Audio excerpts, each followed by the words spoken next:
yosh bolanglar bo'lsa shunaqa narsa tayyorlab berishni maslahat beraman.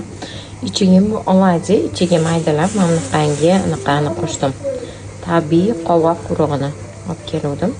Maydalab qo'shib yubordim. Banan qo'shdim. Anaqa bedana tuxum qo'shdim, ozgina qattiq, keyin grechka unini sotib olgandim, o'sha undan qo'shdim. Men bu yoq ozgina sovordim. Bu 1 litri bizga 20 kunga yetadi. Juda ham yaxshi. Boshqa hech qanaqa yog' ishlatmayapmiz. Keyin o'zimga ozgina malinali choy qildim. Oyjoli suvi yaxshi tozalaydi. Suv ko'paytirib beradigan narsa bu issiq suv.